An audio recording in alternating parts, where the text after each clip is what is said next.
Olá, pessoal, boa noite a todos, sejam todos bem-vindos a mais uma live do canal da Escola de Mistérios. Hoje nós estamos com o professor Nelson Pescara e vai estar falando sobre as dificuldades das injustiças que são cometidas com relação aos pesquisadores, vai estar dando alguns exemplos.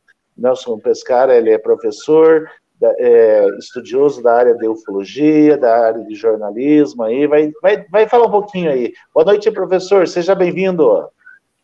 Boa noite, professor Dirceu. Boa noite, pessoal da Escola de Mistérios. Boa noite, pessoal do chat e a todos que estão nos assistindo. Então, professor Dirceu, eu tenho um pouco de tempo já de pesquisa da ufologia, embora não seja, isso não é o tema hoje, né? Mas, por natureza de ser um técnico industrial, de ter uma credencial da FENAGE, a Federação Nacional dos Jornalistas, e poder fazer uma investigação de campo e tal, embora eu não faço, ultimamente, não participo, eu sou mais um estudioso de gabinete, né? Eu resolvi trazer para a live de hoje esse tema, cientistas, inventores, esquecidos, injustiçados, e escolhi a figura do padre Roberto Landel de Moura, não por acaso não. Quando eu conheci alguma coisa desse padre, e foi por intermédio, com licença, deixa eu ver que eu devo ter um livro aqui. Poxa. Agora, poxa vida, eu preciso... Ah, tá aqui. Estou procurando um livro do senhor Hernani Fornari, jornalista, militar, chegou a conviver com o padre Roberto Landel de Moura, né? Embora o Hernani Fornari fosse bem mais jovem, né? Então, o livro que eu estava procurando é este. Este livro veio ter a minha mão por um acaso. Foi a filha de um militar que me deu esse livro, um militar lá do Rio de Janeiro, falecido. Ele faleceu, na verdade, um general faleceu. Toda a biblioteca dele, uma imensa biblioteca, né? A família não pôde conservar aquilo. A filha me ofereceu uns livros e eu peguei sim. E no ano, agora muito recente, em 2011, por acaso, foi o sexcentenário de nascimento do padre Roberto Landel de Moura, porque ele nasceu em 21 de janeiro de 1861. Então, em 2011, né, fez 150 anos. E agora, professor Dirceu, em 2021, estão fazendo simplesmente 160 anos do nascimento do padre Landel. E eu preocupado, então, tendo a atenção voltada para isso, me pus a ler o livro do Hernani, né? Porque não tinha essa preocupação de fazer esse tipo de investigação, embora eu tenha como é que se diz? Um apreço muito, muito grande, muito mesmo, pela ciência e pela tecnologia, que é os dois esteios sobre os quais eu faço o meu trabalho de ufologia. Bom, então, dito isto, vamos ver quem é o Nelson. O Nelson é uma pessoa simples. O Nelson é filho de um casal da roça, que nasceu na Moca, é verdade, sou paulista e paulistano, né? Eu nasci na Moca, a Rua do Oratório, número 308, no dia 17 de novembro de 1939, numa sexta-feira, ao meio-dia. Então, o Nelson é o caipira, mas é paulistano.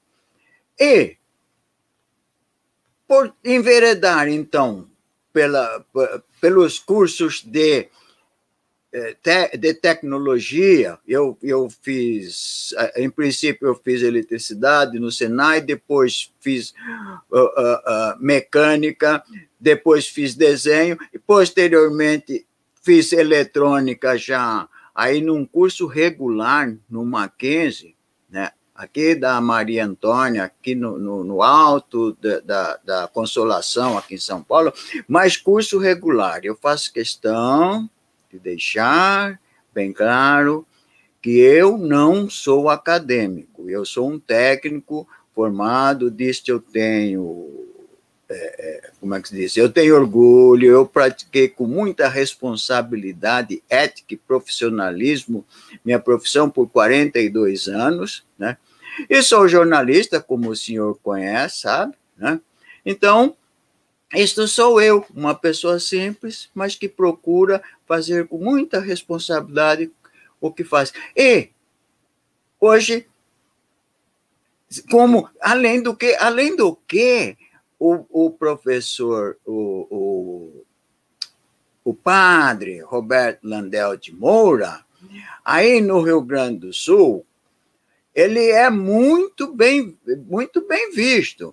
Eu sei que ele tem aí, ele é nome de colégios, de praças, ele foi reconhecido no Rio Grande. Mas como nós vamos ver no decorrer da live, do governo federal, do governo paulista, porque ele esteve um longo tempo aqui em São Paulo, ele infelizmente não mereceu as atenções devidas. Muito bem, professor Dirceu, podemos abrir o primeiro slide, e o senhor pode nos colocar num cantinho aí?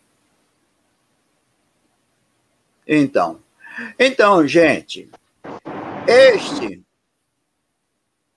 este é o padre Roberto Landel de Moura.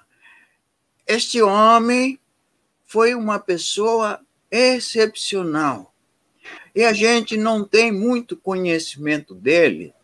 Então, eu peço até, de momento já, antes de entrarmos em mais detalhes, a quem conhece o padre, porque tem acadêmicos que têm feito estudos sobre o padre, sem dúvida nenhuma, eu deparei com isto, que relevem, por favor, algumas falhas que cometi, e com certeza elas existem nesse trabalho, porque esse é um trabalho simples, humilde, mas feito com muito boa vontade, para trazer a público, uma vez mais, a figura do padre Rodolfo Landel de Moura, né? Então, Rodolfo Landel de Moura nasceu em 21 de janeiro de 1861, né? Em Porto Alegre,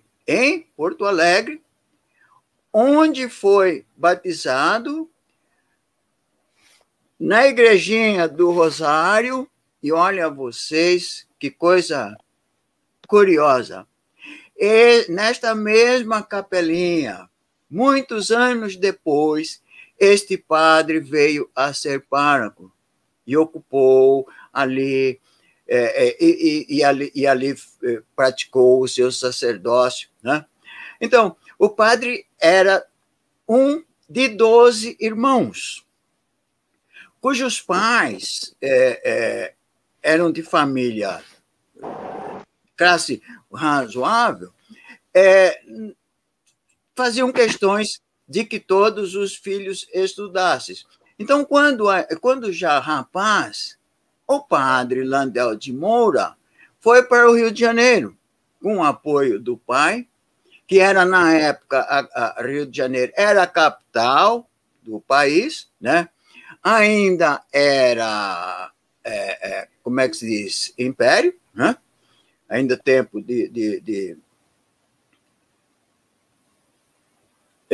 do soberano Dom Pedro II, né? E, estando lá, aconteceu uma coisa interessante. É que um dos irmãos, e por sinal mais novo, também tendo queda para a religião, ia para Roma e passou pelo Rio. Passando pelo Rio, ele convida, se encontram, ele convida o irmão dele, o Landel de Moura, se não queria ir. E aí tem uma pequena lacuna, que inclusive o Hernani fala, mas eu não vou me deter muito, porque não vê o caso, mas é que não se sabia na época se o padre estava só estudando na capital da República, então, no caso, Rio de Janeiro, ainda, né? Ou se estava estudando e trabalhando, se precisava ou não de ajuda da família. Mas esse é um detalhe. O fato é que o padre aceitou o convite do irmão, entusiasmado, ele já tinha queda também, foram para Roma. Em Roma, Landel de Moura estudou física, ou seja, se formou numa universidade de lá, em física e química, além do fato de se formar sacerdote, né? Tendo se formado sacerdote, veio para o Brasil e foi ou seja, foi para a terra dele, para Porto Alegre, e lá foi ser pároco, né, ser designado pelo Vaticano, né? Porque é o Vaticano quem determina, né? E foi ser pároco na Igrejinha do Rosário, onde ele, algumas décadas antes, tinha sido batizado. Muito bem. Em 1892, o padre vem para São Paulo de novo. Aqui em São Paulo, ele esteve circulando por algumas paróquias, não foi uma só. Eu sei que ele passou por Botucatu, ele passou por Campinas e ele passou também aqui pela capital de São Paulo, do estado, a cidade de São Paulo. E já desenvolvendo as suas ideias, principalmente em física, né? E muito criativo, ele se propôs a desenvolver uma série de projetos. Ele não fez uma coisa, como nós vamos ver no decorrer, né, do que eu estou falando. Então, nós vamos poder passar esse slide só para registrar. Vocês podem ver ali que ali está. Neste ano, 2021, se comemora 160 anos do nascimento de Roberto Landel de Moura, né? E as imagens, à esquerda, vocês já viram, é ele, aliás, as duas, mas a da direita é só uma observação. Professor Dirceu, o padre Landel de Moura tem um reconhecimento aqui em São Paulo, talvez um pouco tardio, mas ele é nome de um colégio. Esta placa comemorativa, quase que ali não dá para ler, né? Mas dá para ver, né? Homenagem a Landel de Moura, né? Tudo bem, pode passar para o 2. Então essa placa fica onde? Fica no Colégio Santana, num bairro aqui em São Paulo que também tem o nome de Santana. É este, professor Dirceu. É um colégio bem graduado. E qual é a curiosidade? Agora nós vamos começar a entrar no que realmente esse padre fez, coisas extraordinárias. Ali onde situa-se esse colégio hoje, o padre colocou alguém com o equipamento dele, com protótipos dele, do rádio de então, e ele, padre, se situando aqui no alto da Paulista, que eu acredito tenha sido na altura de onde hoje está o MASP, né? Ele falou, ele conseguiu transmitir sinal de voz pelo equipamento que recebeu uma patente daqui de São Paulo como um primeiro protótipo do invento do rádio. Então, por isso, esta placa. Professor Dirceu, podemos ir para a tela 2? Isso. Já está aí.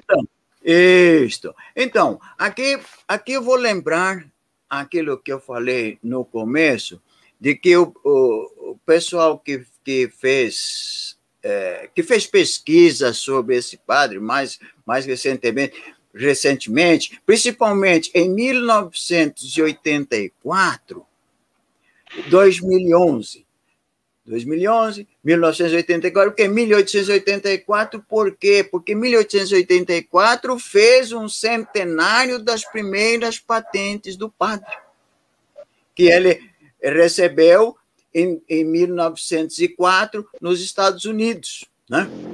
Então, a partir daí, eu sei que gente da imprensa, gente de universidades, fizeram estudos sobre o padre, fizeram alguns trabalhos. Esse dispositivo que está à esquerda, que é a montagem, um protótipo feito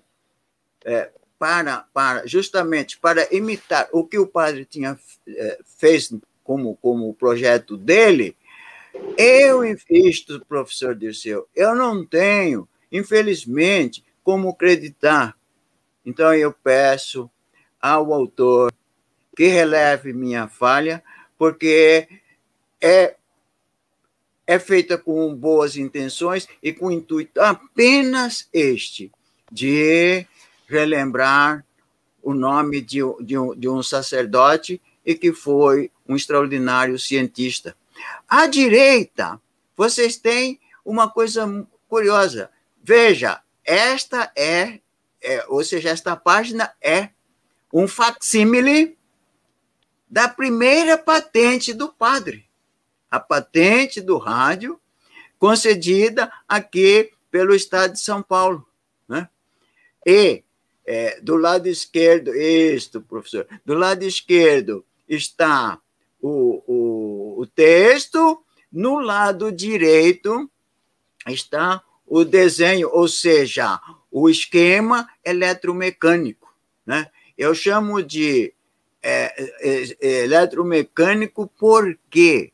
Porque nós, técnicos, quando temos esquemas elétricos, puramente elétricos, então nós chamamos esquema elétrico, o mecânico é mecânico. Se há uma mistura, então é um eletromecânico. E naquela época, é muito curiosa esta tecnologia, é uma coisa empolgante, né? Porque não tinha como se fazer esses equipamentos sem que você tivesse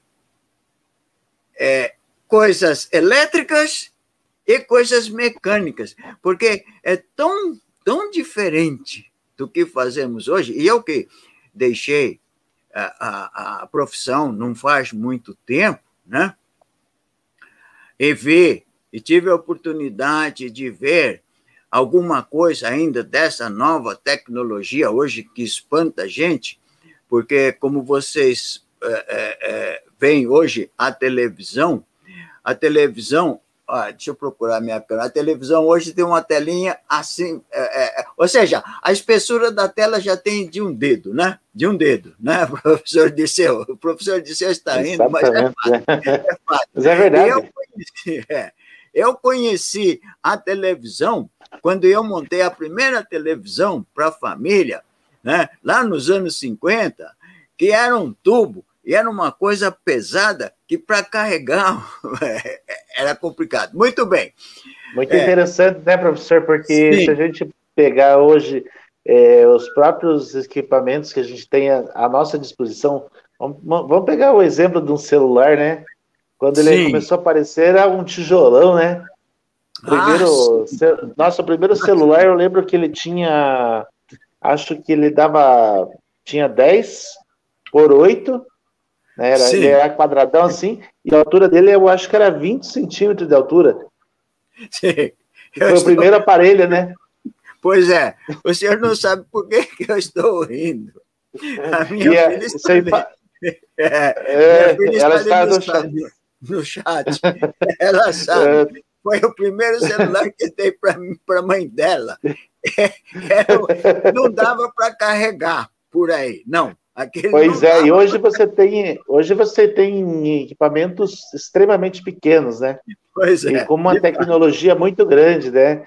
Eu até esses dias achei uma foto aí do primeiro HD que era utilizado em um computador. Sim, um tijolo. Nossa, ele é enorme. Ele era enorme. Exatamente. Um tinha quase 50 toneladas, coisa assim, uma coisa absurda.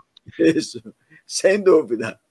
Pois é. Então, esta patente recebeu o número de 3279, né, em 1893, sei lá. Em seguida, o padre viajou para os Estados Unidos. Agora, antes de falar... Pode passar o 3, professor Dirceu? Pode passar para... Antes de falar do padre nos Estados Unidos, precisamos lembrar um episódio triste já naquela época que aconteceu com o padre, né? Coisas, mas a gente precisa lembrar para ver como esse tipo de coisa acontece. O padre já era bem conhecido por expressar como é que se diz, a sua vocação para a ciência, né, e a tecnologia e desenvolver os seus inventos. E aqui, num ponto aqui no estado de São Paulo, que eu não sei precisar a vocês. Então, aqui fica mais uma lacuna. Infelizmente, eu não sei precisar onde era o laboratório do padre, mas ele, infelizmente, não era bem visto por não sei lá quantas pessoas, ou que facção de gente que achava que o padre não podia fazer ciência e tecnologia, e que falar em rádio assim não era uma coisa natural, porque seria contra a religião e não sei mais o quê. E invadiram, numa noite em que o padre estava dando aula numa escola, que ele, além do mais, ele dava aula também. Ele, além de ser pároco, ele nunca deixou o sacerdócio, além de ser pároco, ele dava aulas e ia depois para o seu, digamos assim, o seu laboratóriozinho, trabalhar nas suas invenções. Uma bela noite, quando ele entra no seu laboratório, estava depredado. E todos os seus projetos que ele tinha na ocasião, que ele pretendia levar para os Estados Unidos, estavam inutilizados. Quando eu falo disto, eu me lembro de uma das cenas tristes, que veja como isto parece que atravessa a história. A extraordinária matemática e astrônoma Hipátia da escola de Alexandria, numa ocasião, foi cercada na rua por um grupo assim, dessas pessoas que não conseguem se enquadrar dentro na normalidade do ser humano, e o que aconteceu é que lincharam Hipátia, e ela veio a falecer por isso. Por quê? Porque ela era uma mulher de extraordinários conhecimentos de ciência e matemática, e isto não era natural para as mulheres. É uma pena. O padre ficou muito triste com isso, mas assim mesmo ele tinha marcado viagem para os Estados Unidos. Ele foi por quê? Porque ele já tinha documentados outros 3 projetos que ele pretendia requerer patentes, né? Que era o transmissor de ondas, que é esse desenho que vocês estão vendo à esquerda. Olha como é uma coisa curiosa. Eu olho para isso aí, eu consigo identificar algumas coisas assim, como técnico.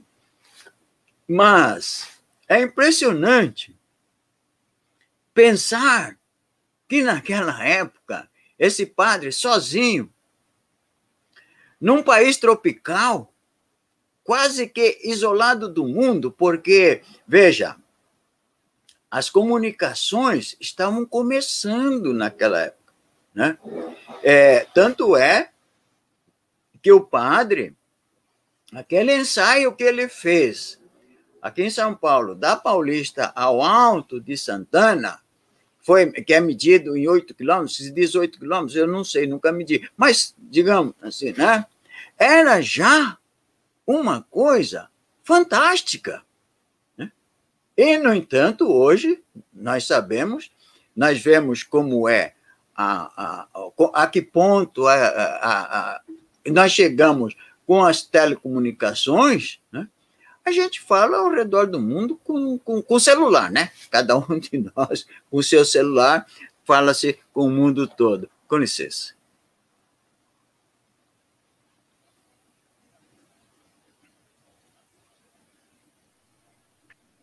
É muito interessante tudo isso, né, professor? O senhor lembrando Sim, lá de Alexandria, mas nós temos casos aqui no Brasil também, né? sim, Dessas injustiças que acontecem a infelizmente. esses pesquisadores, né? Como a gente fala, recentemente a gente viu aí o caso do professor da USP, né? Sim, O professor da USP lá que desenvolveu o medicamento lá durante 25 anos, né? Ele trabalhou na distribuição nesse medicamento.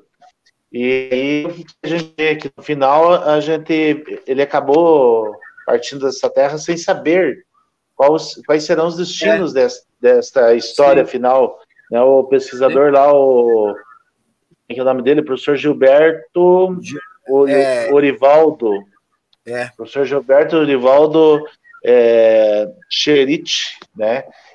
Ele pesquisou durante 25 anos, pois ele é. fez um teste em mais de 2.000 pessoas, que foi restabelecida a saúde delas graças ao medicamento. Nós não vamos falar o nome do medicamento aí, mas todo mundo sabe, era uma pílula de alguma coisa, né? Que É. é bastante comum nas pessoas, né? As pessoas que, principalmente quem teve alguma, por exemplo, muitas pessoas têm hoje e sofrem muito por causa disso e o tratamento é muito caro, É, né? sim, Infelizmente. E o medicamento está sendo vendido aí por fora aí a quase R$ 2.000 aí, 90 pílulas, né?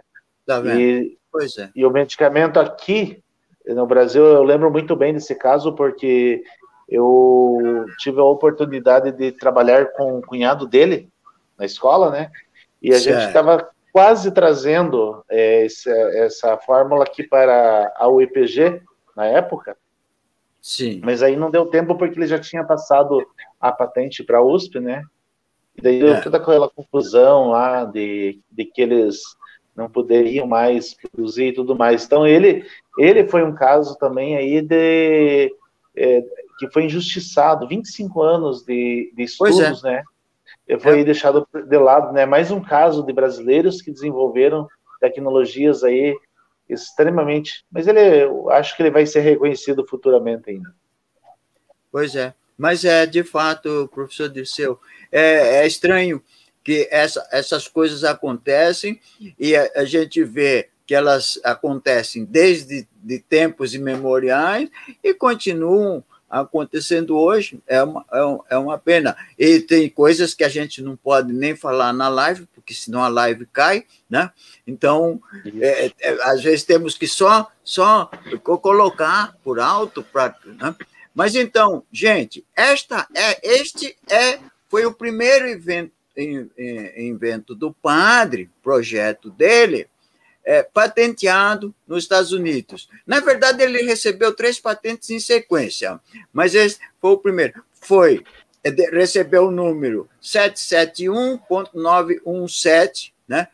Que ele chamava de o transmissor de ondas. Aqui eu me atrevo a fazer uma breve explanação para vocês sobre por que transmissor de ondas, porque hoje qualquer equipamento que fala, que vai e volta, como, por exemplo, os celulares que vocês têm, né, que é coisa mais moderna, não é um transmissor de ondas, nem um receptor de ondas. Ele é um transceptor, porque ele fala e recebe. Ele fala numa frequência e recebe em outra, porque não pode falar e receber na mesma frequência, porque senão dá conflito. No tempo do padre, evidentemente, não tinha isso. Então, eu entendo assim como técnico. Então, ele teve que chamar este equipamento de um transmissor de onda, porque lá no local da recepção, ele tinha que ter o receptor, né, que seria o receptor de onda, e para falar vai e volta, lá alguém teria que ter também o transceptor e ele também o receptor. Só que ele não tinha, ele tinha 2, ele tinha um transceptor e um receptor, que com muito custo ele fez, né? Então ele colocava o receptor com alguém num local e falava no transceptor.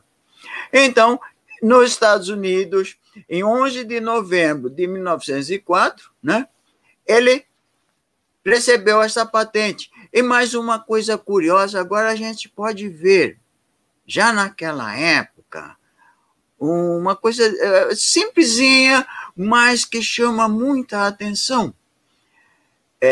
A patente do padre aqui para o rádio dele era um documento escrito à mão simplesmente como uma lauda, né? Como alguém faz ainda hoje no cartório, você vai tirar, muitas vezes você vai tirar um documento ali, se faz ali um registro, né? Se assina, testemunho. Então, nos Estados Unidos, eles já tinham um diploma, ao lado direito, né? Que provavelmente impresso na casa, no Tesouro Americano, porque lá eles não têm a Casa da Moeda, eles têm o Tesouro, que se encarrega disso, né? Olha a diferença, né? Então, esse desenho, ou seja, esse facsímile à direita, é a patente concedida ao padre pelo o transmissor de ondas. Muito bem. Professor Dirceu, podemos ir para a tela 4, então, para o slide 4. Sim. Então... só comparando os dois aqui, né, professor? Sim. Os dois, só comparando o anterior com agora, né? Sim, e veja, a gente não tem nenhum protótipo do padre, os protótipos que tem por aí, por isso que eu pedi desculpas a esse pessoal, que eu não tinha como localizar e, como é que se diz, dar o devido crédito e citar na fonte, então, porque é isto que a gente deve fazer. Mas como este trabalho não tem nenhum propósito comercial. Na verdade, o propósito é relembrar o padre, até como uma maneira de divulgar o nome do padre para que se saiba mais. Então, né, eu acredito que vão relegar as minhas falhas, nesse caso. Muitas vezes eu cito, aqui, por exemplo, eu cito sempre a fonte Biblioteca do Exército, Hernando Fornal, porque esse eu tenho essa informação, eu tenho o livro dele, né? Sim.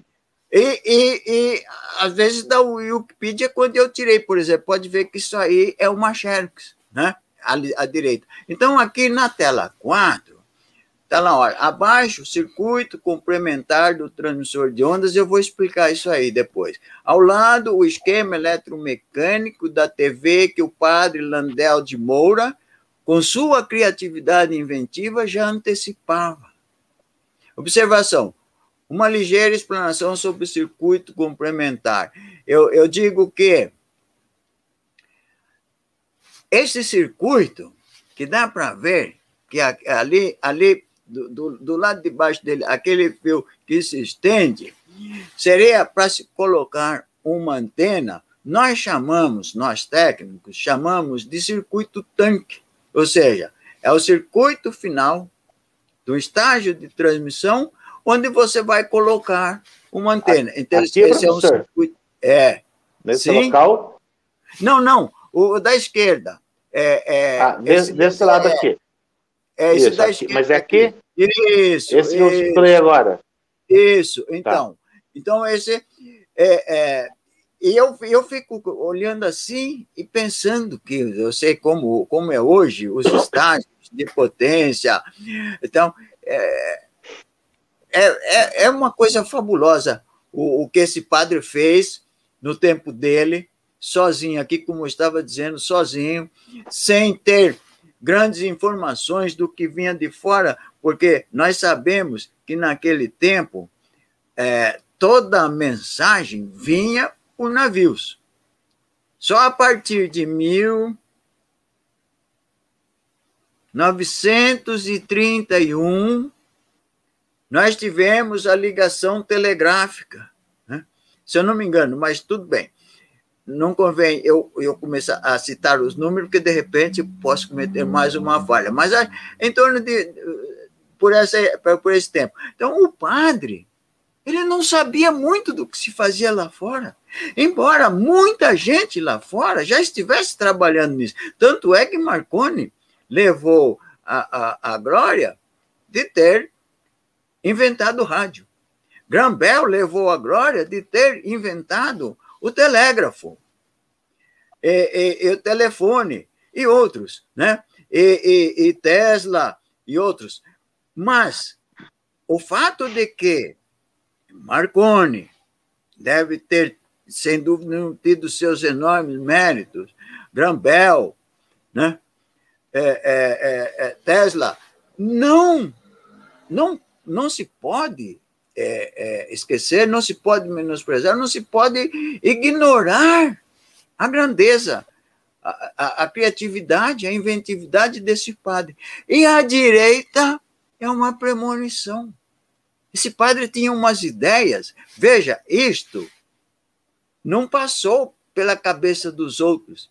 A direita é um rascunho de um esquema que ele rabiscou, que ele dizia que se pudesse desenvolver, ele ia mostrar como se podia fazer recepção e transmissão e recepção de som e imagem. Ou seja, ele estava antecipando a invenção da televisão. É impressionante. É interessante, né, professor? Esse desenho à direita é impressionante.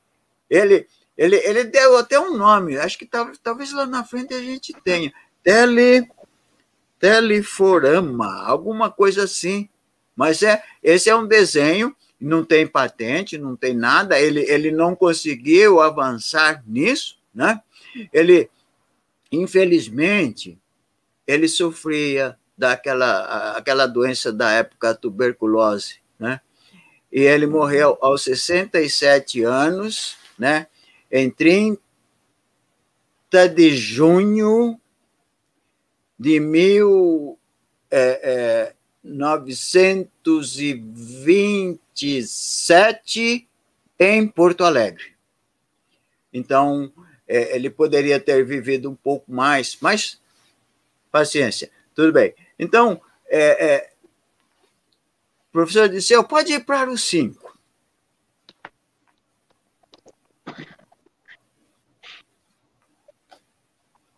Então, aqui, gente, é mais uma patente americana do que o padre chamou do telefone sem fio. Eu não tenho como dar algumas dicas para vocês. Lá na frente, nós vamos parar um pouquinho, fazer uma pausa um pouquinho mais longa para falar do que eu posso falar de uma coisa que já existia naquela época, como se diz, os primórdios de alguns inventos, e que eu vou falar da criatividade do padre, dele, como ele via uma coisa e conseguia criar uma imagem na cabeça e transformar aquilo, né? Muito bem, mas este aqui é o diploma da patente 775.337 do telefone sem fio. Veja, foi concedida ao padre, né, Roberto Landel de Moura, em 22 de novembro de 1904. Então, podemos ver que 11 dias depois da patente anterior, ele já recebia a segunda patente, né?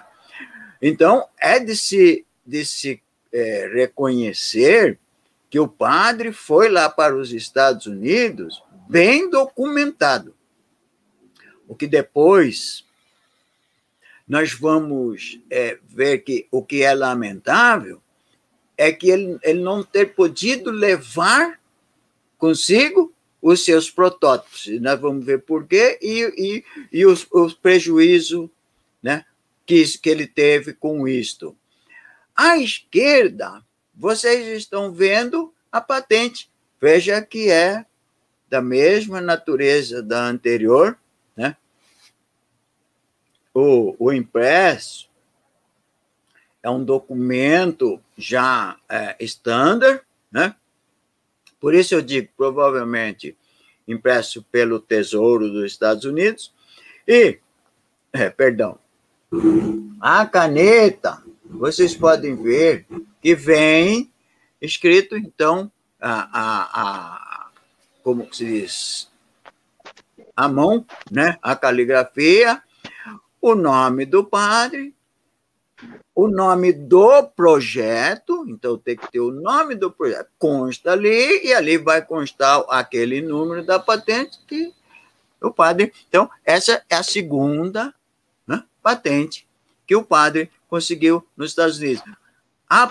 O próximo slide provavelmente é a terceira. Pode passar, professor Dirceu. Sim, esta é a terceira, exatamente. O telégrafo sem fio. Veja que, a essa altura, Graham Bell já reclamava o telégrafo. Mas aí tem umas coisas que eu não vou saber esclarecer, justamente porque implicaria numa pesquisa muito profunda de documentação que eu nem teria condição, a não ser que eu requisitasse junto por exemplo, a Biblioteca do Congresso dos Estados Unidos. Já fiz isso, já tive a oportunidade de fazer isso.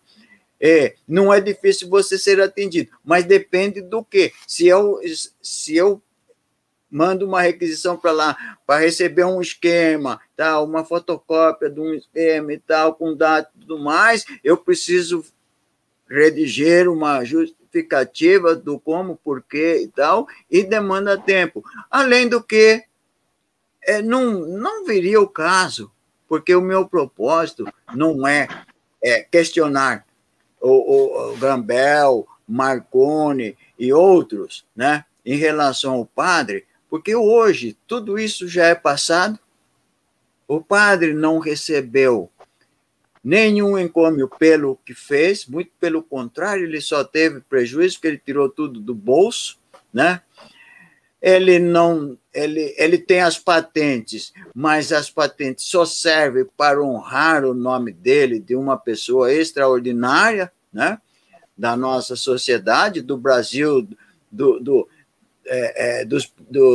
como é que se diz, do século XIX ainda, ele transitando para o século XX, né? Em 1904, então já era século XX, né? E é isso que ele tem.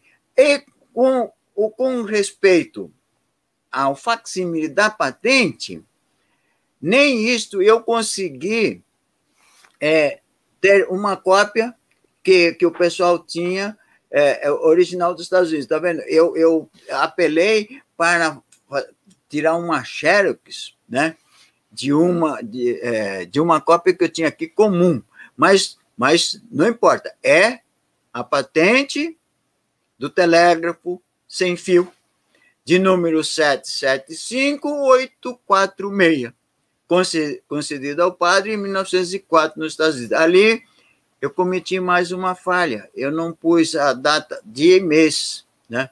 Mas provavelmente foi, se não novembro, dezembro de 1904. E, parando aqui um pouquinho, o que nós temos de triste aqui é que o padre teve que concordar com a imposição do seguinte: ele só teria, como é que se diz, posse direta das patentes, se ele apresentasse protótipos funcionais. Porque o pessoal técnico de lá da análise de patentes reconhecia o projeto, e tanto é que ele recebeu, né, as patentes, mas não tinha, como é que se diz? Não tinha grande valor para que ele passasse para a história como um inventor. E ele tinha 17 anos, e nesse meio tempo, pelo menos 17 anos, para providenciar. E se alguém fizesse isso antes dele, paciência. Com 17 anos, gorava. Então, o que aconteceu? O padre veio logo para o Brasil, tentando, então, conseguir o financiamento para mandar produzir os projetos dele, esses 3 projetos, pelo menos, né? Mais o rádio, então 4 no todo, né? Mas o rádio ele já tinha patente aqui, aí ele poderia conseguir lá também, né? E o que ele fez foi correndo para o Rio de Janeiro. Na época, o presidente da República era o senhor Francisco Rodrigues Alves. O padre requereu uma audiência com o presidente, né? Foi recebido, não me parece que tenha sido no Palácio, mas foi recebido por um oficial do gabinete do presidente, e aí roda até uma anedota a respeito do padre, uma coisa triste. Porque diz que o oficial de gabinete perguntou, então, ao padre o que ele pretendia, e ele, naquela simplicidade dele, né, disse: eu preciso de financiamento para meus projetos. Então, o oficial disse: o senhor tem projetos, padre? Sim. E quais projetos? Ele falou: tem um projeto do rádio, de um transmissor, e eu posso falar por voz, mandar mensagem e receber mensagens. E com isso, nós podemos, e se eu consigo a patente, isto é uma coisa valiosa para o nosso país, por isso que eu vim procurar o senhor presidente da República. Dizem que o oficial, que não consta o nome, foi ter ao presidente, mas antecipou-se às intenções do presidente Rodrigues Alves e disse que aí fora tem um padre, senhor presidente, requerendo um financiamento para uns projetos de rádio e outras coisas, mas ele é maluco. Eu não aconselho o senhor presidente. O presidente deve ter perguntado para ele, mas por quê? Porque ele disse, senhor presidente, que fala com o equipamento que ele projetou a qualquer distância, por voz. Ele quer que se ponha 2 navios em alto mar, porque eu falei para ele que talvez a gente pudesse pôr na enseada, mas ele não quer na enseada. Ele quer a qualquer distância. Ele é maluco, senhor presidente. Ele diz ainda que no futuro, esses projetos dele vão falar até com outros planetas. Isto está registrado. Esse padre foi um homem extraordinário. Está registrado que ele disse isso. E que, de fato, a gente sabe que hoje, né, a comunicação por eletromagnetismo e a partir da luz, porque a luz não passa também de um pedacinho do espectro eletromagnético, né, que nós sabemos já bem hoje, né, que também é tão bom quanto qualquer outro pedaço do espectro para transmitir informações, né? Vídeo laser, né? Então, o padre não. Infelizmente, o presidente Francisco Rodrigues Alves não concedeu o empréstimo ao padre. O padre saiu de lá muito triste, voltou correndo para São Paulo e veio ter, então, com o governador de São Paulo. Agora me falha o nome. Mas aqui em São Paulo também o padre não foi atendido. Infelizmente, aí, veja, por 2 autoridades, grandes autoridades, que uma governador de São Paulo, outra presidente da República, né, rejeitaram, ou não puderam, ou não quiseram, ou não se interessaram por conceder um apoio financeiro ao padre. O padre perdeu 3 patentes que muito provavelmente ele conseguiria, né, consolidar, e hoje talvez, em vez de termos por aí o nome de Marconi, né, Guilherme Marconi, ou que tivesse Graham Bell, Maxwell e outros tantos, Tesla, Edison, talvez o nome Roberto Landel de Moura fosse hoje reconhecido no mundo inteiro como um extraordinário inventor e um homem que viu o futuro, né? Por ter conhecimentos de ciência e tecnologia, né? Antecipava o futuro, mas ficou só no sonho dele. Dirceu, vamos para a tela 7, por favor. Já estamos aí. Isto. Então, gente, nesta tela eu reuni a que eu chamo até de miscelânea de dispositivos eletromecânicos, quase todos inventados pelo padre Landel de Moura. Mais uma vez aqui, eu devo a vocês alguns reparos, porque, primeiro, evidentemente, não são todos do padre, não. Esse protótipo, à esquerda, bem abaixo, que tem uma base vermelhinha envernizada, né, é de um cientista alemão, Ruhmkorff, né? Ruhmkorff fez uma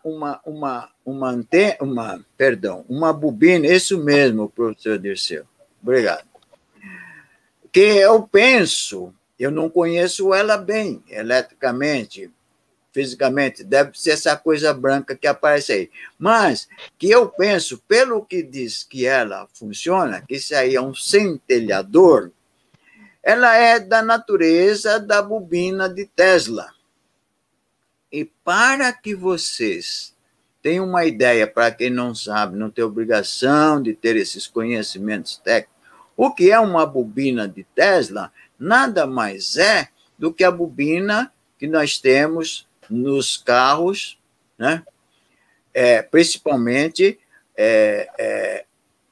os carros que motor é explosão e que vai a faísca para a vela, não o diesel e outros, mas a gasolina, álcool e tal, que é a bobina que vai gerar a alta tensão. Esta bobina, o que é? Ela nada mais é do que dois enrolamentos, onde o primário, que é o enrolamento onde vai passar uma alta corrente, tem bem poucas espiras, ao passo que o secundário, que vai gerar uma alta tensão pelo um comportamento que é natural desse tipo de dispositivo elétrico, né? Quando se interrompe a corrente no primário, induz uma alta tensão no secundário de kilovolts mesmo, de kilovolts, alta tensão, 10, 15, 20 ou 30 mil volts, né? Então, a bobina do Tesla é isto. Então, isso aqui não é do padre, mas ele deve ter aproveitado. Isso deve ter chegado para ele, de alguma forma. E esse é um centelhador. Centelhador de quê? De fazer, como é que se diz? Faiscar. Só que esse princípio de faiscar não era para olhar a olho nu, não. Era faiscar diante de um outro dispositivo que nós vamos ver, que está ali à direita, depois eu vou explicar. Deixa eu ir ponto por ponto. O de cima é que é um faiscador para gerar uma alta luminosidade, inclusive tem um nome que agora me falha, porque aquelas duas barras que vocês veem estranho, que são duas pontas que parecem se encostar, ali vai gerar uma faísca enorme, de uma luminosidade tremenda, né? Desse aqui, professor? Isto. Esse então, seria aqui, né? Isso, embaixo, no meio, tem outros dois dispositivos, que o de cima é ligeiramente azulado. Esse é um dispositivo muito comum hoje em dia ainda. É um capacitor variável. Naquela época não era isto. Naquela época não era difícil de fazer, porque significa simplesmente placas assim, que roda umas dentro das outras, nos intervalos, né? E isto faz o quê? Faz variar a capacitância, que, por si associado a bobinas, que são indutâncias, formam um circuito oscilante, e esse circuito oscilante vai faz correr o espectro, onde você vai sintonizar diferentes sinais, né? Isto é o princípio de todo equipamento sintonizado, embora hoje já esteja de maneira muito diferente, né? E a direita embaixo, é poxa vida, me fala, agora, essa eu vou ficar devendo, mas acho que é é um dispositivo também, centelhador para o telégrafo, porque tinha do telégrafo, era uma coisa, do telefone outra, né? Então, eu não vou saber falar mais. Mas em cima tem uma coisa curiosa. Aqui, quando professor, eu vi isso, professor, aqui, por exemplo, a gente pode ver uma bobina daquela que o senhor falou sobre a bobina de cal. sim, com certeza. Exatamente. Uma bobina. Exatamente. Para gerar uma alta tensão. Exatamente. Isso. Essa é uma bobina.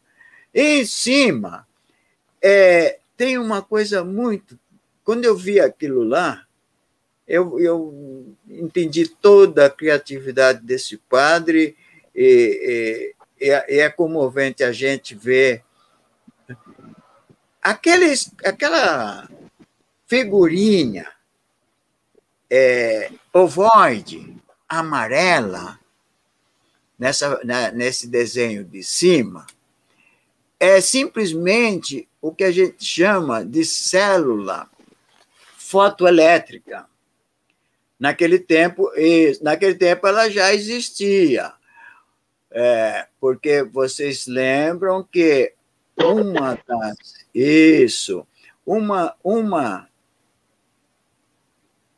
a patente do Einstein, por incrível que pareça, não veio pelos seus maiores estudos, a patente não, o prêmio Nobel, pelos seus grandes estudos de física, do que ele fez, das suas teorias, mas simplesmente do trabalho, que evidentemente, foi revolucionário na época, né? Que foi em cima do que ele chamou efeito fotoelétrico, né? O que é o efeito fotoelétrico? Efeito fotoelétrico é aquela coisa, toda vez que você incide luz, principalmente um facho de luz, por exemplo, um laser, em cima de um metal, qualquer metal, né? Sendo metal, qualquer metal, Oi, esse professor. metal... Sim, professor. Eu acho que está tendo algum corte de conexão sua aí. A minha voz não está chegando? Agora está normal. Acho que normalizou. Tá bom. Obrigado. Esse metal vai emitir fótons, né? Perdão, elétrons. Por quê? Porque fatalmente vai ter elétrons na última camada, porque é onde mais facilmente um átomo emite elétrons, né? Da última camada da eletrosfera, que pode ser uma camada, né? Como é o caso do hidrogênio, como pode ser, ou seja, a primeira camada, né? Então, a primeira camada K, ou pode ser qualquer uma das outras 8 camadas, até qualquer uma delas que seja a última, né? Dentro da distribuição eletrônica dos elétrons, né, professor? Isso, professor, exatamente, da distribuição eletrônica. Isso. Então, olhando para aquilo ali, eu entendi. Eu vou explicar para vocês, por favor, não entendam como aula, não é uma aula, é só para a gente ver a criatividade do padre. Sabe o que faz aquilo ali, aquele circuitinho todo, aquele desenho todo? Aquele desenhinho todo modula a luz. E a modulação de luz, que pode ser voz, pode ser som, né? Qualquer coisa, som, batida, qualquer barulhinho, né? Acho que saiu aí, né? Sim. Né? Modula. E olha a inventividade do padre. Aquela célula fotoelétrica, ela tem a seguinte natureza, aquela ali é de selênio. Naquele tempo, ele só tinha o selênio como cristal.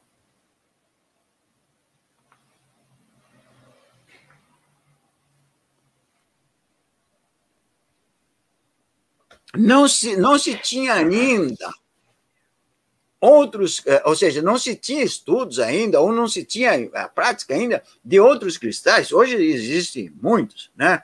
Inúmeros, principalmente o germânio e o silício, que eu trabalhei muito.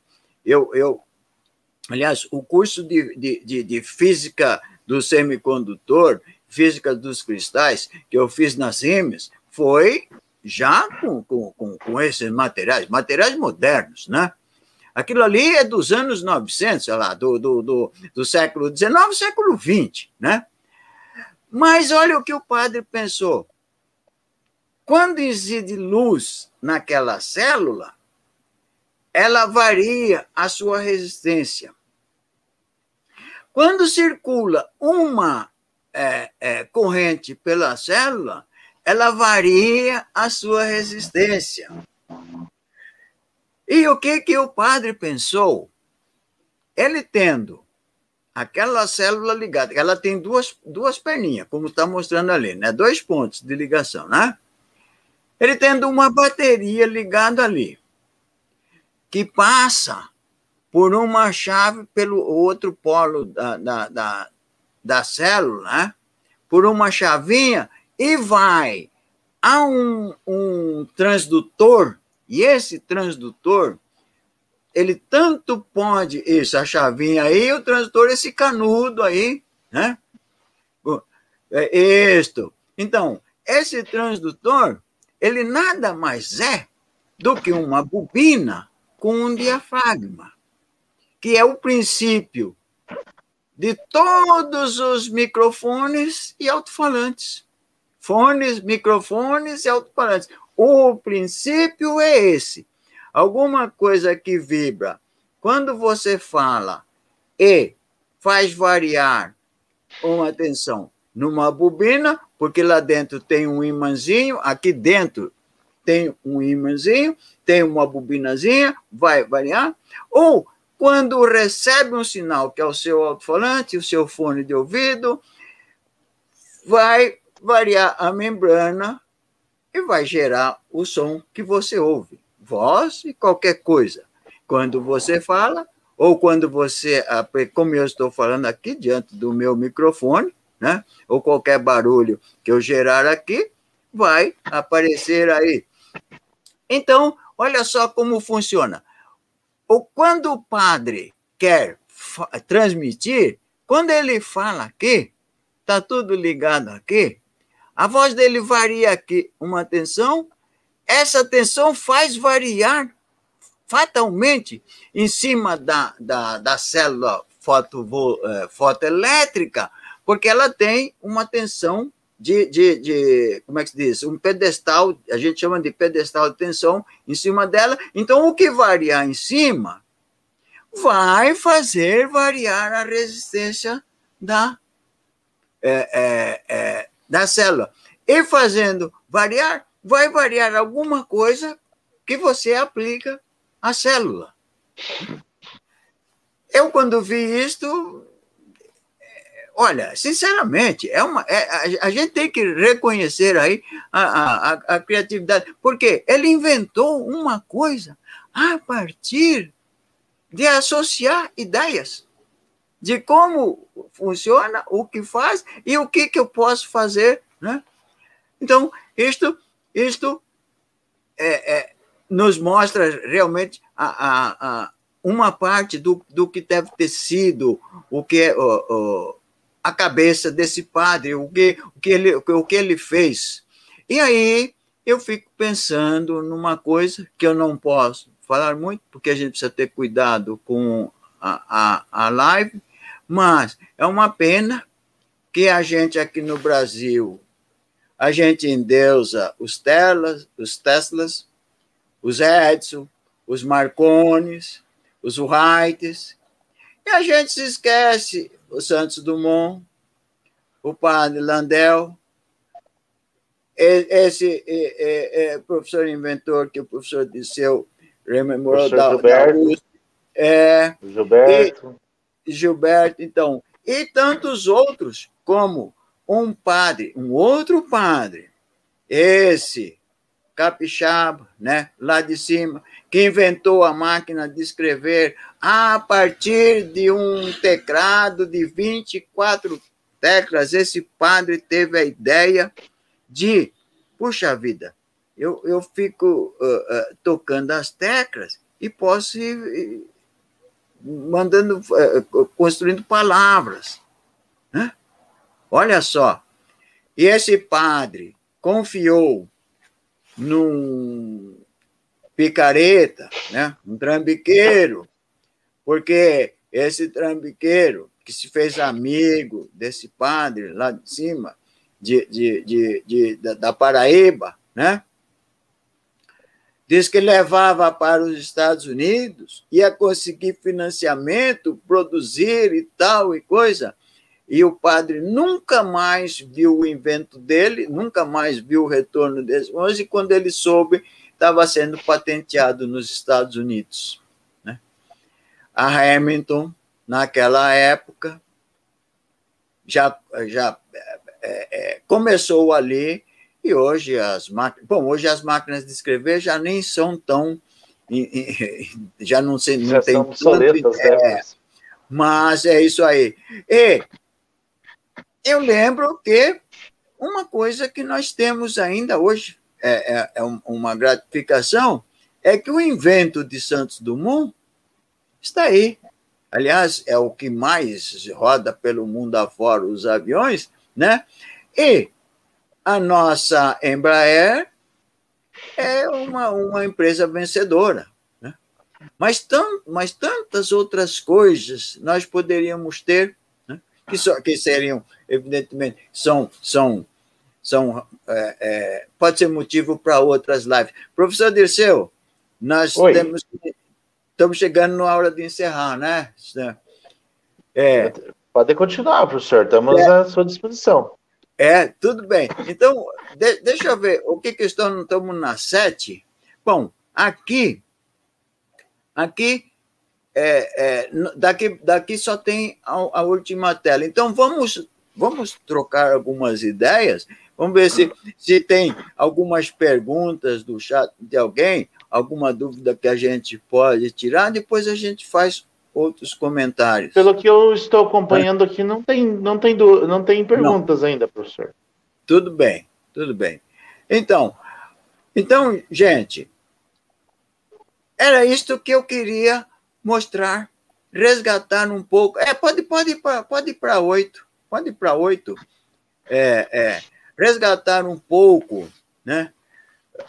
Aliás, contribuir um pouquinho, porque tem muita gente aí, hoje nós temos gente aí resgatando a memória do padre. Só que é um resgate, né, apenas de memória, porque o que foi perdido, né, as patentes que nós não temos, o nome do padre que não circula lá fora, né, com o mérito e o reconhecimento que mereceu, isso não volta, né? Então eu pensei nesse padre quando me lembrei do livro do Hernani Fornari, né?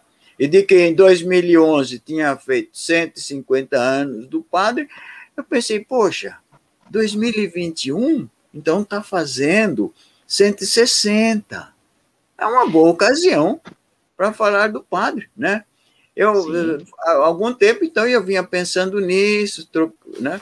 Rabiscando algumas coisas, e com o convite do professor Dirceu, né, para fazer uma live, pensei, vou oferecer ao professor Dirceu se ele quer, né, ouvir alguma coisa sobre o padre Roberto, né?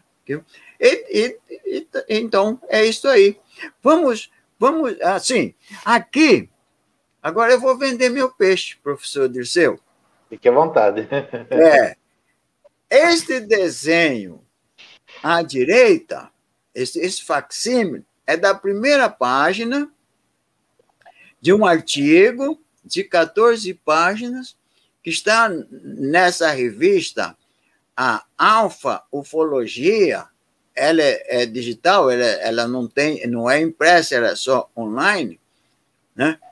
E está circulando em inglês, isto por deferência de um rapaz que está à frente disso, Rafael Silva Pereira, um moço também muito dedicado, que me dá muito apoio nisso, tanto é que ele é o primeiro que me coloca lá fora, né, num artigo, e em inglês. Eu preciso fazer justiça também. Há um outro nome, Danilo Laurea. Danilo Laurea é um argentino, radicado agora na Espanha já há algum tempo. Ele mesmo diz há 40 anos ou mais. E o Danilo me colocou também num livro, que também vai ser online, que ele fez em partes, que é um trabalho mais de fôlego, e ele tem 5 partes, esse livro. E nesse livro ele convidou, ao redor do mundo, vários estudiosos da ufologia. Aqui no Brasil, entre outros, estou eu. Eu não sei quantos outros tem do Brasil, porque cada módulo do livro dele vai ter um punhado de participantes, né? E lá eu respondo a 10 perguntas. Ele mandava um questionário para a gente responder. Então, eu estou fazendo justiça a esses 2 moços. O Danilo, lá na Espanha, né?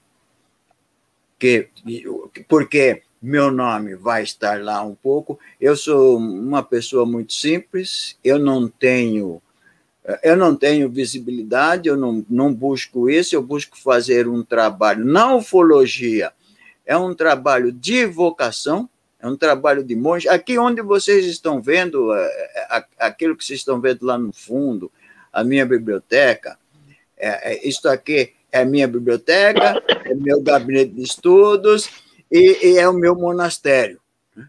E aqui eu faço esse trabalho. Então, o Danilo e o Rafael merecem.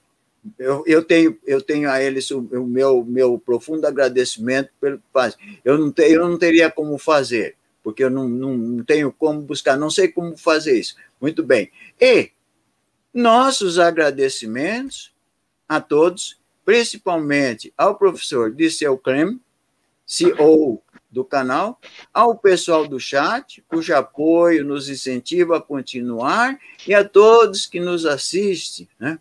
Nosso muito obrigado. Eu sou o Nelson Pescara, desse blog, blogspot.com.br, Ufologia, Ciência e Tecnologia, né? E logo abaixo vem uma outra revista. Esta é impressa, é feita por esse site em Minas Gerais, né? De um grupo de pesquisa, tendo à frente o senhor Paulo Barak Werner, né? Eu sou consultor. E abaixo está a revista Alfa Ufologia, que sai também em português. Sai aqui, né? Online, né? Não tem impressa, né? E sai em inglês e vai sair em castelhano. E abaixo ainda tem mais um link lá, que é o meu canal no YouTube. Agora, quanto ao blog e o YouTube, eu preciso fazer mais um reparo. Eu sou apenas preocupado com buscar a verdade de alguma coisa. E neste caso, é a verdade da ufologia.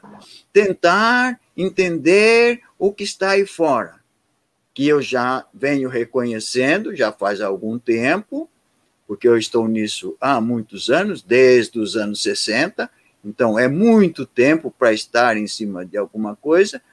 Eu não vou chegar lá, mas é o que eu faço. Então, eu não consigo sequer atualizar o meu blog. Eu tenho, acho que alguns gigabytes de vídeos, porque fiz palestras, e não é brincadeira, na minha modesta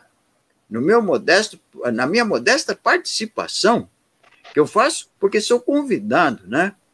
Como o senhor sabe, né, professor? O senhor me convidou, o senhor entrou aqui. Sim, sim, Nelson, com certeza. Nelson, vem fazer uma live com certeza, no meu foi canal. convidado.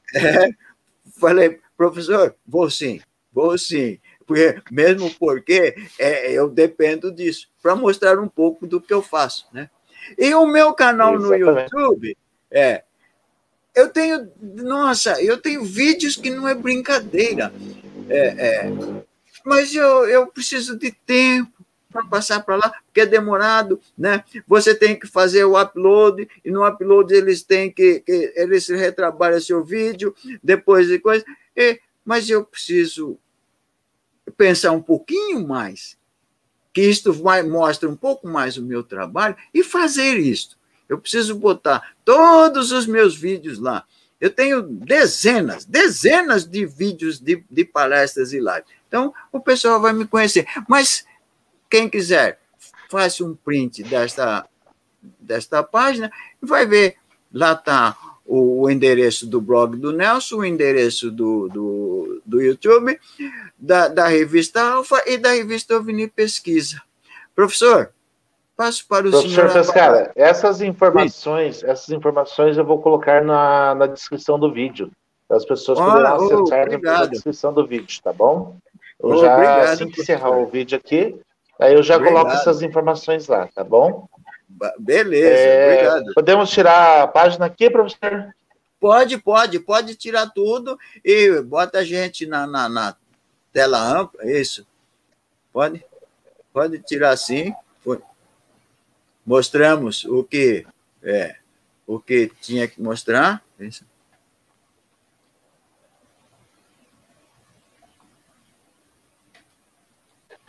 Ok, então, professor, vamos lá. Devemos ter perguntas aqui. Deixa eu dar uma olhada aqui agora, né? Que agora já voltamos à página aqui.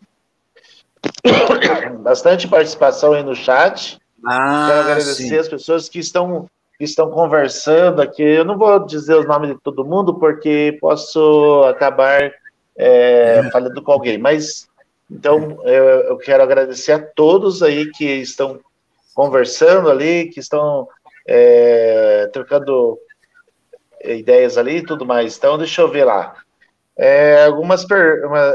Uma interessante aqui, olha. A Vilma. Uma pessoa maravilhosa. Essa mulher, essa senhora é um doce. Não, ela... Vilma, não são dois. Você tem bilhões. Se eu queimei, eu vou tentar recuperar seus neurônios. Por aí vai. Mas tem mais uma aqui, que essa você vai dar risada. Mais uma aqui. Sim. Estão pedindo para que você lembre alguma coisa. Sim, é minha filha. Ela é professora, viu, professor? Ela é professora. Então, ela está perguntando se você não vai falar sobre as anotações do caderno. Então, tá vendo? Do padre. Esse é mais. Veja como são as coisas. Ela teve atenção para isto. Eu já era mais uma falha que ia ficar.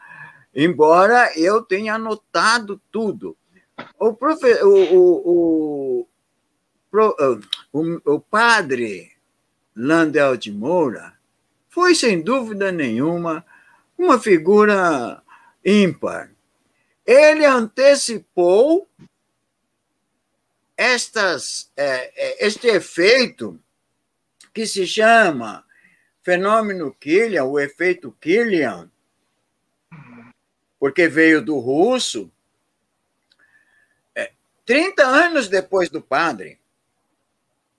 né? 30 anos depois. Mas o padre não conseguiu deixar fotos que registrasse este efeito, mas deixou transcrito, deixou texto discorrendo sobre isto que ele chamou de efeito perianto. Eu confesso que eu não entendi por que ele associou perianto com esse efeito, porque o perianto é aquela base da flor, né? Onde a flor se assenta, né? Ali está fixada ao caule, né? Então, aquela envoltória é o perianto. Dali para cima tem a flor, né? Aí tem as pétalas, tem a corola, tem o estênio, tem... Enfim, bom, eu não sou botânico, eu não posso falar muito disso, senão eu vou passar um ensinamento errado. E não se trata nem de ensinamento, é só uma discussão. Mas olha o padre. O padre fez essas experiências, eu não sei como.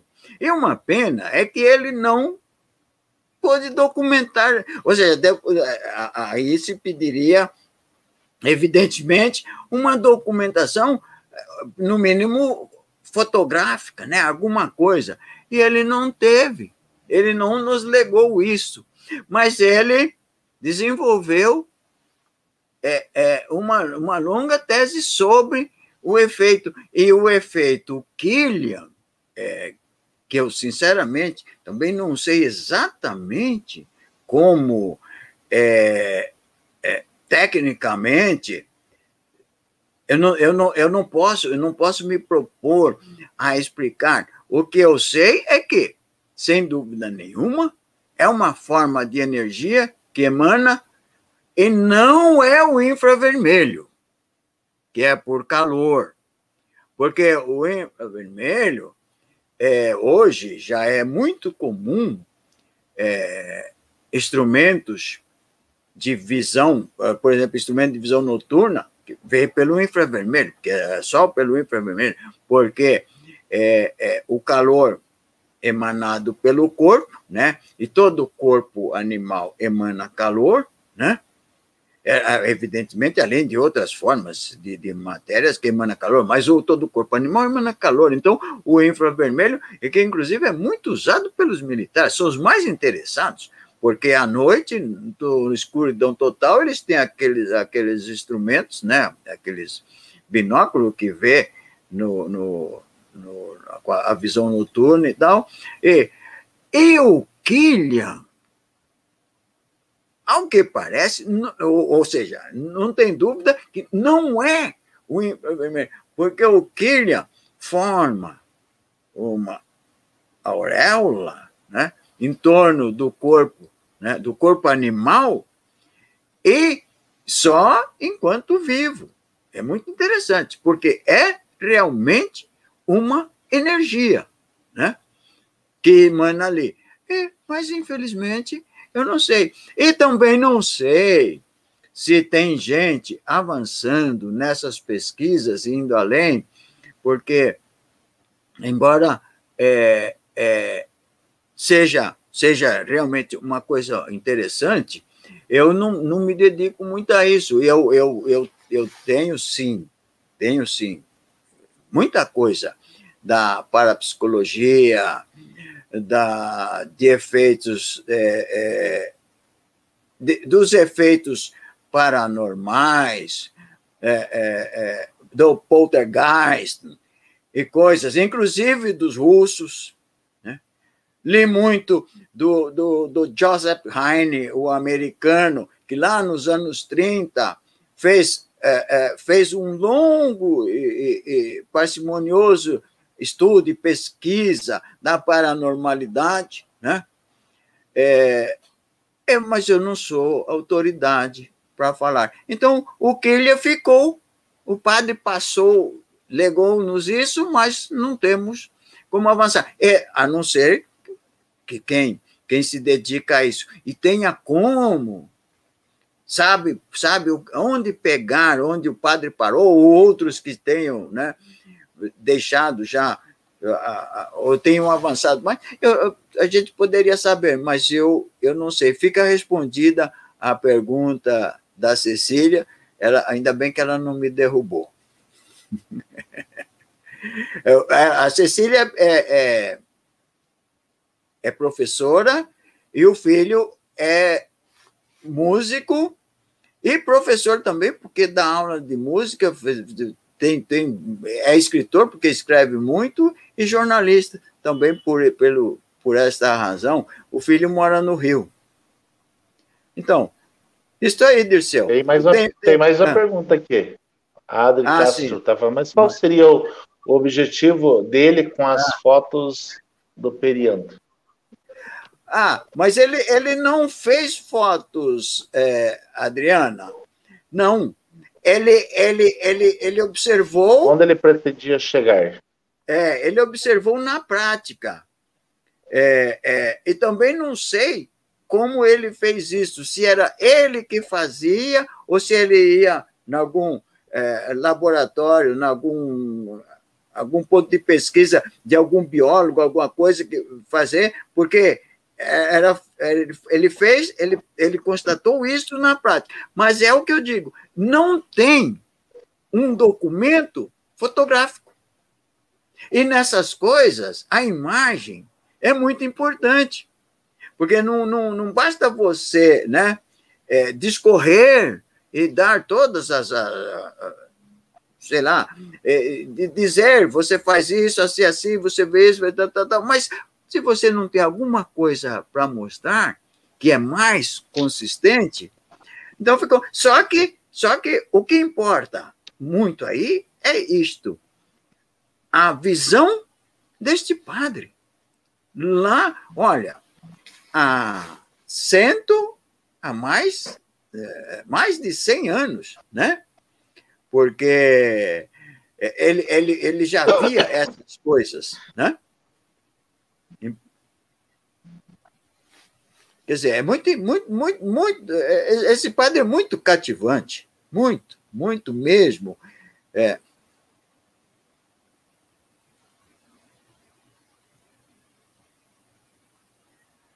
A Cecília está dando uma dica aí de que eu não posso avançar, porque, de fato, os espíritas têm teorias, outras, que geram em torno disso, né? Falam da áurea, do perispírito, mas eu não tenho qualificações para avançar nisso, e a Cecília sabe que eu sou uma pessoa muito crítica, muito rígida, muito chata, quando se trata de falar. Se eu não tenho condições de dizer alguma coisa para a pessoa que eu assino embaixo, que ela pode levar para casa, eu não falo. Infelizmente, é isso aí, Adriana. Me livra aí, Adriana. Bom, é brincadeira. Mas é isso aí. Eu não tenho condições de falar. É uma pena que o padre, naquela época, já tinha a fotografia. E ele poderia ter feito alguma imagem simplesmente com como é que se diz? Com filmes, sem precisar de alguma máquina, né? de foto não normal. Não, como a criatividade que ele tinha, ele poderia pegar películas fotossensíveis do nitrato de prata, né? Dentro de uma caixa escura, manter ali, né? E com uma portinhola que ele abriria um pedacinho, assim, fazer uma ligeira abertura, e quando tivesse isso no escuro, então a luz azulada que não afeta né?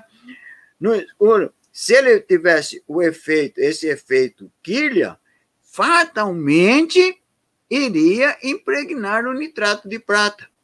Iria sair alguma imagem. Já seria um documento. Não importa como saísse, mas ele não deixou. Então, a gente não tem como avançar.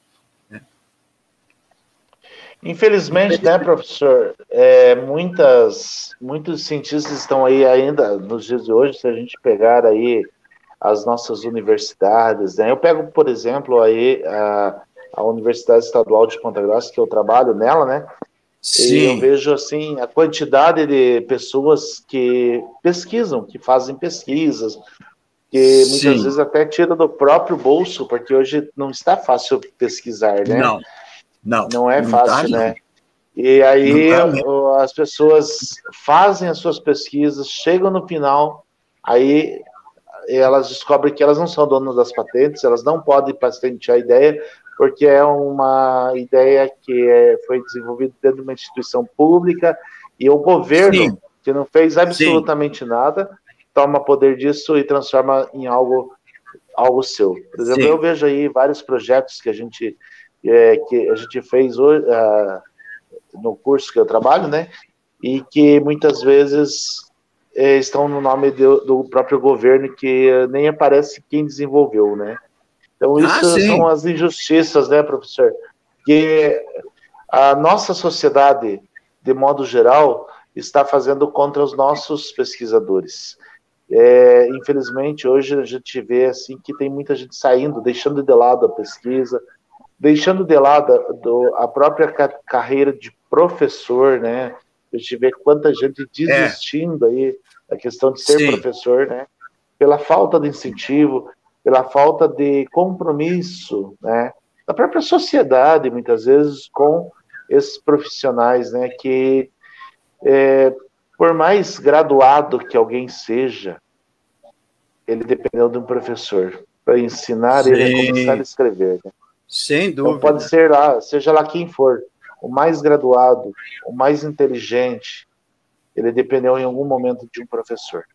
Então essa é uma reflexão, né, que a gente precisa. E um pesquisador, né, até o professor Delcio falou assim, não me chame de professor. Eu falei, pois eu vou chamar de professor, sim, porque professor é todo aquele que ensina a alguém a fazer alguma coisa. Eu fico constrangido, né? mas tudo bem, aceito. Na sua profissão lá, que o senhor já trabalhou, que o senhor já se aposentou, quantas vezes o senhor não teve que ensinar alguém a fazer alguma coisa? Sim. Sem então, dúvida.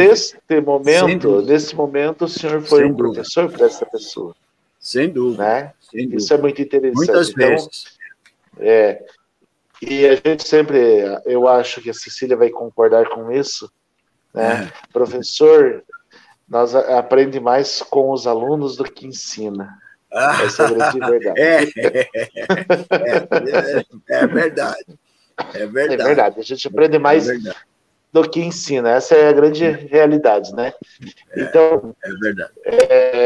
A injustiça, ela está presente aí praticamente em todas as profissões. Mas é importante a gente dizer assim que dentro da área de pesquisa sempre essa falta de incentivo tem afetado diretamente os pesquisadores, que acabam colocando os seus projetos na mão de terceiros muitas vezes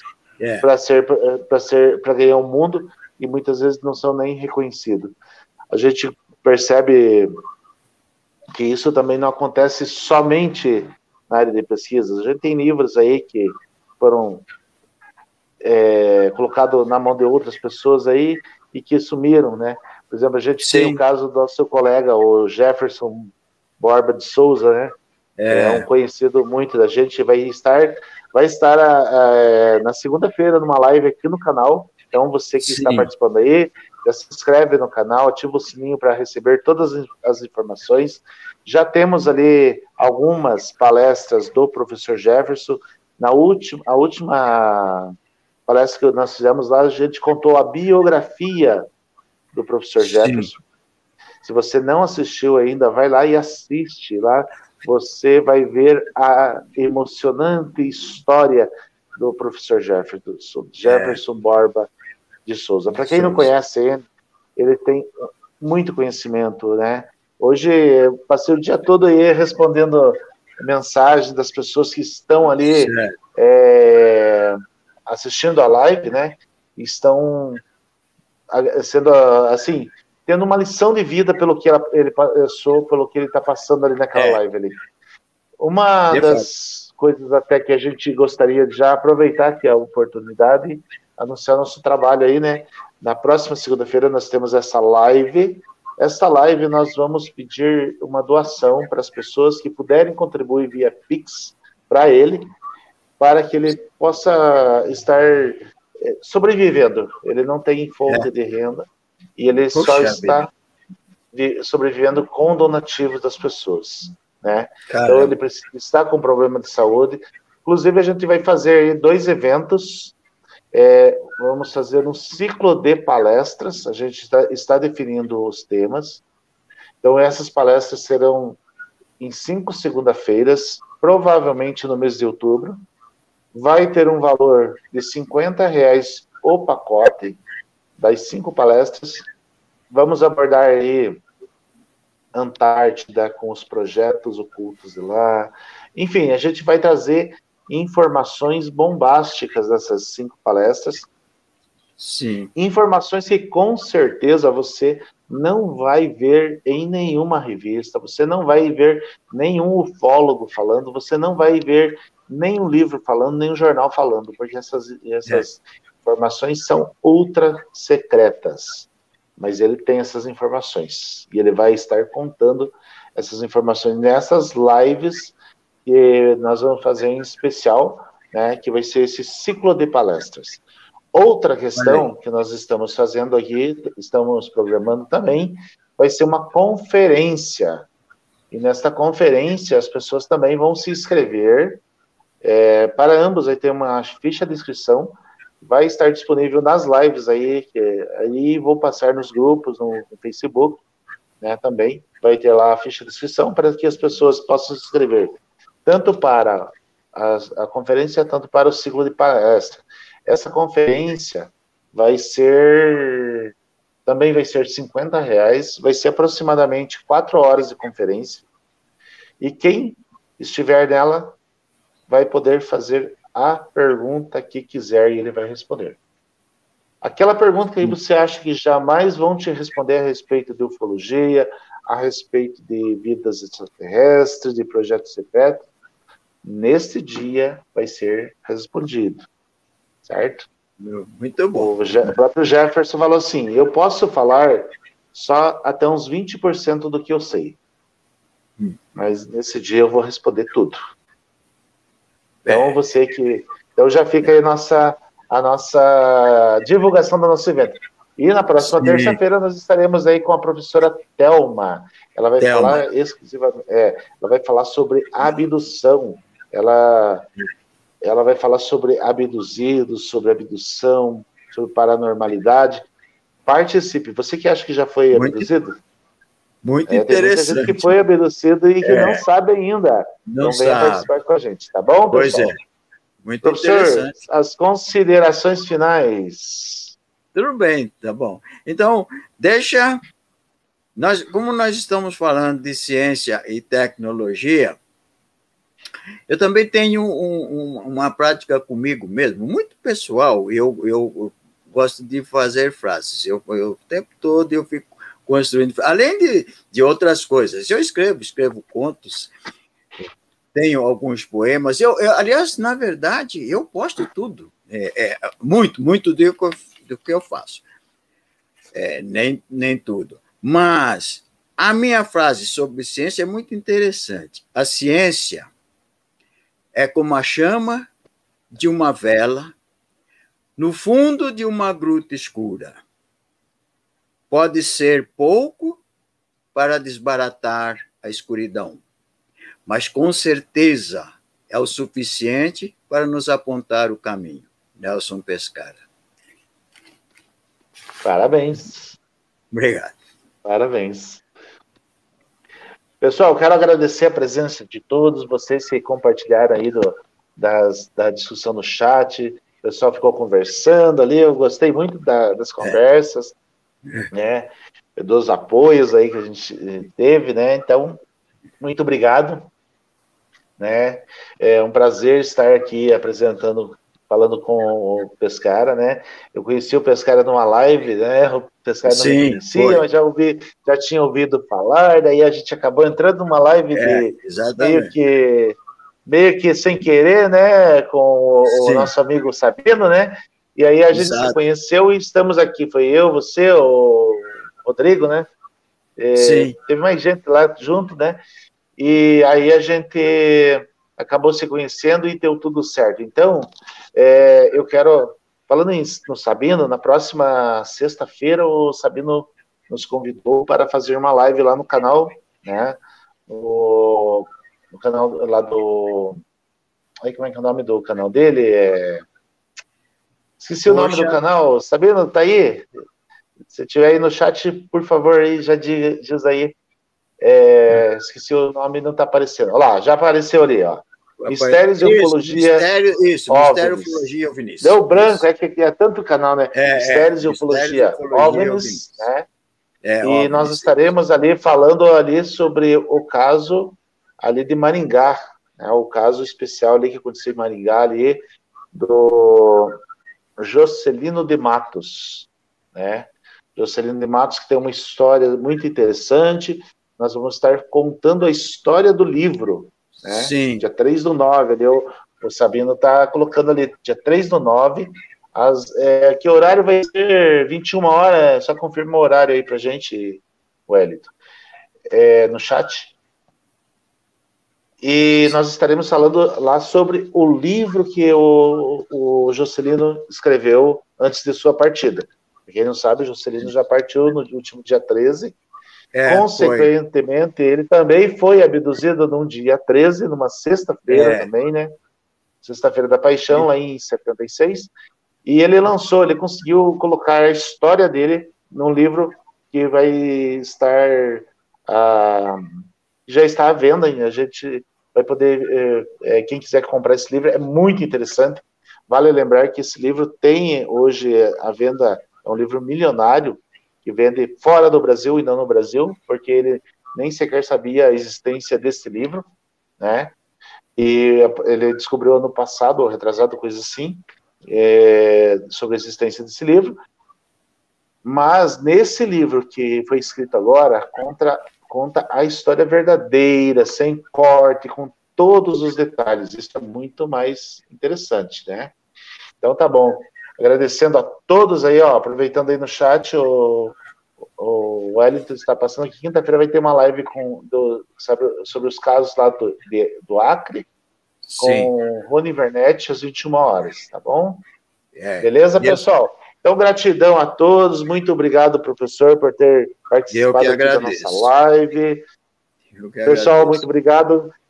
Assina aí, curte, compartilha a live e fique por dentro de todas as novidades. As melhores informações estão aqui no canal também. Então busca aí, no canal tem várias informações aí sobre isso. E se você quer saber mais um pouco sobre a Escola de Mistérios, a Escola de Mistérios você aprende sobre os mistérios que estão aí na Terra ou no nosso universo. Então você pode fazer parte da nossa escola. Nós temos aulas aí, bastantes temas que estão sendo discutidos, né? Toda semana a gente tem um tema diferente. Então, se você quer participar, vem participar aí. Então, ativa o sininho, curte aí, se inscreve no canal e boa noite a todos. Namastê. Boa noite. Boa noite. Boa noite. Isso aí.